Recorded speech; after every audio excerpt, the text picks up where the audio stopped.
Hello friends, this is Satyendra Kumar. आप सभी का मैं आपका अपना सर सत्येंद्र आपके अपने परिवार में सीटेट की थोड़ी बहुत बातों पर आज आपके साथ चर्चा करूंगा। एस्पिरेंट्स, यदि आप सीटेट का एग्ज़ाम देने जा रहे हैं तो आज की टॉपिक में मैं आपको रचनावाद से रिलेटेड या संरचनावाद से रिलेटेड, जिसे हम लोग निर्मितवाद के नाम से जानते हैं, इस कॉन्सेप्ट को समझने का प्रयास करेंगे।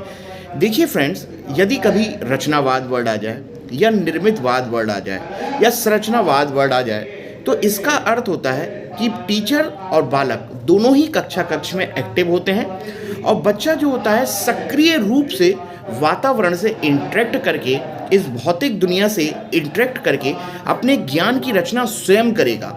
चूंकि बच्चा नन्हा वैज्ञानिक है, ऐसा जीन पियाजे ने कहा है, तो बच्चा स्वयं आगे आएगा और अपने ज्ञान की खोज या ज्ञान का निर्माण स्वयं करता है।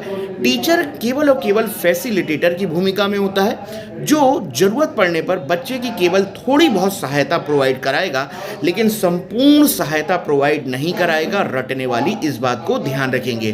कोशिश ये रहेगी कि बच्चा स्वयं आगे आए और खोजबीन के द्वारा एक्टिव तरीके से अपने ज्ञान का निर्माण करेगा।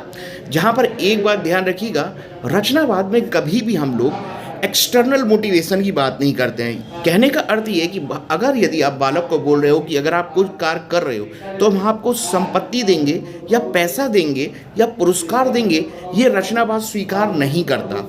ना ही रचनावाद रटने रटाने पर बार बार रिपीटेशन, ड्रिलिंग, या ड्रिलिंग का अर्थ होता है दोहराव, और रचनावाद कभी भी दोहराव हो गया, बार बार लिखवाना, बार बार रटाना, बार बार अभ्यास करना, पुनरावृत्ति शब्द का टोटली विरोधी है। ध्यान रखिएगा रचनावाद।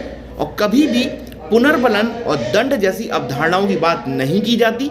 मोटिवेशन हमेशा इंटरनल होना चाहिए, एक्सटर्नल बाहरी दुनिया से प्रभावित नहीं होना चाहिए कि बच्चा अगर पास होगा तो हम उसको ट्रॉफी देंगे, पुरस्कार देंगे, ये देंगे, वो देंगे, कुछ नहीं। टोटली संज्ञान पर आधारित होना चाहिए, परासंज्ञान पर आधारित होना चाहिए, मानसिक क्रियाओं पर आधारित होना चाहिए। किसकी बात कर रहा हूँ? रचनावाद में। और यहाँ पर आप योगात्मक मूल्यांकन की बजाय रचनात्मक मूल्यांकन प्रयोग करें, क्योंकि रचनात्मक मूल्यांकन साल भर लगातार रूप से चलता है, जहाँ पर हम लोग बच्चे की समस्या जानकर उसका निदान और उपचार दोनों ही कर सकते हैं और सुधार किया जा सकता है। तो हमेशा ध्यान रखेंगे, रचनावाद में योगात्मक मूल्यांकन प्रयोग नहीं करते, हम लोग रचनात्मक मूल्यांकन का प्रयोग करते हैं। आई होप ये थोड़ी सी जानकारी आपके एग्जाम के लिए इम्पॉर्टेंट होगी। तब तक के लिए नमस्कार है, मुस्कुराते रहिए, अपने चैनल को लाइक, शेयर और सब्सक्राइब करते रहिए।